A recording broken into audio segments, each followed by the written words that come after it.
अस्सलाम वालेकुम दोस्तों, मैं महबूब उमर जो अॼु जी हिन वीडियो में आउं तव्हांखे ॿुधाईंदुसि पैसा कमाइण वारी एप्लीकेशन जे बारे में। तव्हां मां काफ़ी सारनि दोस्तनि पुछियो आहे त उहा कहिड़ी एप्लीकेशन आहे जे तव्हां रियल में अर्निंग थींदी हुजे। त हिन वीडियो खे पूरो ज़रूरु ॾिसिजो।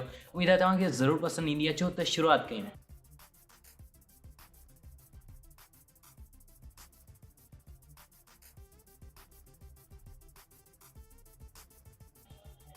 दोस्तों, सभ खां पहिरीं मार्केट में अहिड़ियूं खोड़ सारियूं एप्लीकेशनूं आहिनि जेके तव्हांखे हिकिड़ो प्लेटफॉर्म ॾियनि थियूं जिते अची करे तव्हां पैसा कमाए सघो था। अहिड़ी का हक़ीक़त में एप्लीकेशन आहे? जी हा, खोड़ सारियूं एप्लीकेशन आहिनि, पर उन्हनि खे सम्झणो पवंदो छा तव्हां उन ते पैसा कमाए सघो था या न। दुनिया में अहिड़ी का बि एप्लीकेशन कोन्हे जिते बग़ैर महिनत जे तव्हां पैसा कमायो, सवाइ कुझु अहिड़ियूं बैंक जूं एप्लीकेशनूं जेके सेविंग अकाउंट रखनि थियूं, या जीअं मिसाल तौरु अहिड़ियूं कंपनियूं जीअं बी4यू वग़ैरह वग़ैरह। बी4यू जे बारे में आउं हिकिड़ी अलॻि डेडिकेटेड वीडियो ठाहींदुसि। बहरहाल उन खां अॻु तव्हांखे कुझु अहिड़ियूं बैंक ॿुधाए वठां जीअं MCP, उन जो हिकिड़ो सेविंग अकाउंट आहे, उन में कुझु परसेंटेज उहो ॾींदा आहिनि सेविंग अकाउंट में। ऐं कुझु अहिड़ियूं कंपनियूं जिन में असां इन्वेस्ट कंदा आहियूं त उहो असांखे बदिले में कुझु परसेंटेज ॾींदा आहिनि, हफ़्ते वाइज़, महीने वाइज़, डेली वाइज़ वेजिस। पर कुझु मसइला हिते अञा कुझु अलॻि क़िस्म जूं एप्लीकेशनूं आहिनि जिन में इन्वेस्ट बि तव्हां करियो ऐं पैसा बि तव्हांजा वेंदा आहिनि, बदिले में तव्हां कमाईंदा छा आहियो? ज़ीरो। जीअं एक्सपर्ट ऑप्शन छा आहे? ईअं चइजे त जीअं असां मिसाल तौरु कंहिं स्टॉक एक्सचेंज में पैसा लॻाया। स्टॉक एक्सचेंज छा हूंदो आहे, इहो आम माण्हू खे सम्झ में ॻाल्हि कोन ईंदी त स्टॉक एक्सचेंज छा आहे। तव्हां हिन जे बारे में सर्च कयो, स्टॉक एक्सचेंज छा आहे। मुख़्तलिफ़ कंपनियूं हिकिड़े स्टॉक एक्सचेंज वटि रजिस्टर्ड हूंदियूं, जीअं कराची स्टॉक एक्सचेंज, हिन वटि तक़रीबन 50-60 कंपनियूं रजिस्टर्ड हूंदियूं।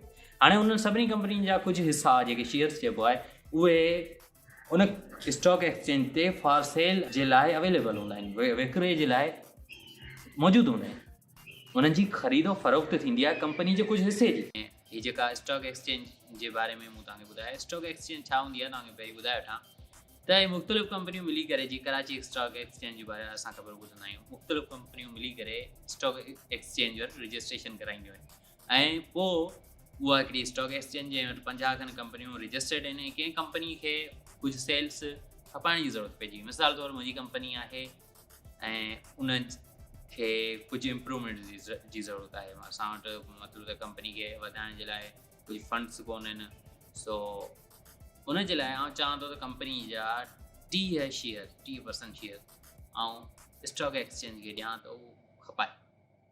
ठीकु। सो स्टॉक एक्सचेंज उहे 30 शेयर विकिणंदी, मिसाल तौरु रहीम सिंधी ते, त रहीम सिंधी मुंहिंजी कंपनी जो 30%, हज़ारनि ताईं शेयर्स हूंदा आहिनि, 100% कोन हूंदो आहे। ठीकु आहे। सो उहे 30 शेयरनि जो मालिक थी वियो।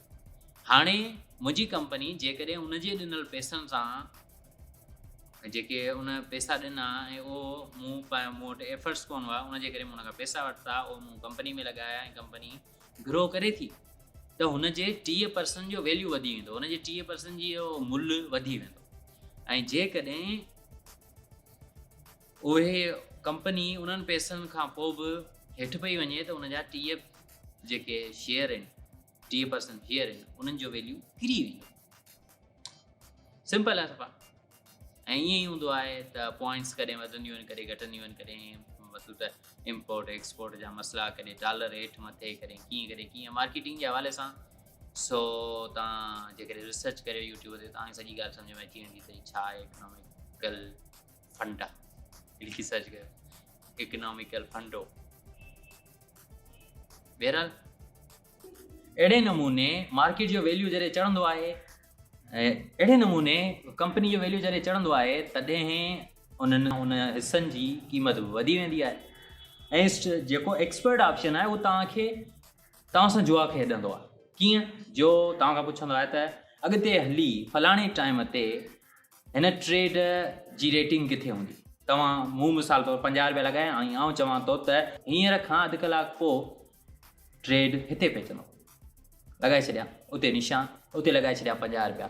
ऐं उते जॾहिं अची करे उहो जेकॾहिं चइजे उहा लकीर ड्रॉप थी वञे, हेठि हली थी वञे, त मुंहिंजा 50 रुपया विया। पर जेकॾहिं उते अची मथे वई त मूं 50 रुपया खटी वरिता। माना ईअं थी वियो, इहो सिस्टम ईअं थियो जीअं T20 मैचनि में असांजा नौजवान पैसा लॻाईंदा आहिनि। बहरहाल जॉय, सही सुबुह जॉय। ऐं उन खां अलावा हिकिड़ी ॿी एप्लीकेशन आहे जेका टेलीनॉर जे तरफ़ आहे, इज़ी पैसा ऐप, जंहिंमें तव्हां पैसा रखो था 5,000 रुपया, त रोज़ानी तव्हां 5 रुपया, 2 रुपया, 3 रुपया क्लेम करे सघो था। पर उहो टेलीनॉर माइक्रो फाइनेंस जी आहे। ऐं उन खां पोइ जेका 3 नंबर ते एप्लीकेशन आहे जेका हक़ीक़त में पैसा ॾिए थी, उहा आहे यूट्यूब। इन ते तव्हांखे कमु करिणो पवंदो। फेसबुक आहे, उन ते तव्हांखे महिनत करणी पवंदी, कमु करिणो पवंदो। ब्लॉगर आहे, उन ते तव्हांखे कमु करिणो पवंदो। फाइवर आहे, उन ते तव्हांखे कमु करिणो पवंदो। अपवर्क्स आहे, उन ते तव्हांखे कमु करिणो पवंदो। अहिड़ी दुनिया में का बि एप्लीकेशन ठही न आहे जेकी तव्हांखे बग़ैर कम जे पैसा ॾे। सही। सो यूट्यूब जे बारे में रिसर्च कयो। यूट्यूब जे बारे में मूं हिकिड़ो कोर्स ठाहे छॾियो, तव्हां ॾिसो, तव्हां सिखी वेंदो यूट्यूब तां पैसा कमाइण। सही। ऐं फेसबुक जे बारे में रिसर्च कयो, पाकिस्तान में फेसबुक ते अर्निंग कीअं थी वञे जे बारे में सिखी सघो था। बाक़ी ब्लॉगर जे बारे में तव्हां रिसर्च कयो, ब्लॉग तव्हां लिखो ऐं उन ते तव्हांखे महिनत करणी पवंदी, वॾा वॾा आर्टिकल लिखणा पवंदा, उन्हनि में तव्हांखे एड लॻाइणा पवंदा, उन खां पोइ तव्हांजी अर्निंग थी। That's enough.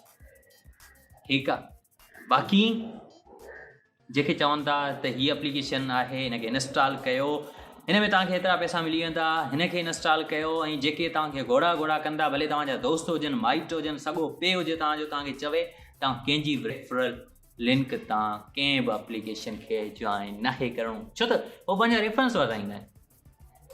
एप्लीकेशन उन्हनि खे हिकिड़ो ऑप्शन ॾींदी आहे त तव्हां 4-5 माण्हुनि खे इनवाइट कयो, 4-5 माण्हुनि खे घुरायो, तव्हांखे असीं $10, $100 वधीक था ॾियूं। तव्हां हीअ लिंक 5 माण्हुनि सां शेयर कयो, तव्हांखे $5 मिलंदा। जेकॾहिं उहो 5 माण्हू जॉइन कनि था, ऐं कुझु कंपनियुनि जा त इहे बि शर्त हूंदा, उहो जॉइन करण खां पोइ पंहिंजी ID में डिपॉज़िट कराइनि था, या उहो पंहिंजी ID में कंहिं तरह सां पैसा किथां बि उन में इन्वेस्ट कनि था। मतिलबु कंहिं दोस्त खां वठनि था, या पाण वञी बैंक जे थ्रू डिपॉज़िट कराइनि था, या पंहिंजो कार्ड लॻाए कीअं बि डिपॉज़िट कनि था। मूं मूंखे ॿुधाए छॾियो अर्निंग वारी एप्लीकेशन जे बारे में, जेका आहे यूट्यूब, फेसबुक, असांजी सोशल एप्लीकेशनूं, जिन जे थ्रू तव्हां करे सघो था। जेकॾहिं तव्हां में टैलेंट आहे त तव्हां फाइवर ते हलिया वञो, फाइवर जी एप्लीकेशन तव्हां इंस्टॉल कयो, उन में तव्हां कमाए सघो था। उन में तव्हां कमाए सघो था फ्रीलांसिंग करे। जेकॾहिं तव्हांखे फ्रीलांसिंग कोन थी अचे त पोइ ऑफलाइन धंधा खुटा कोन्हनि। अमला त तव्हां साॻी वीडियो में ॾिसी था ईंदा। इजाज़त, अल्लाह हाफ़िज़, गुड बाय।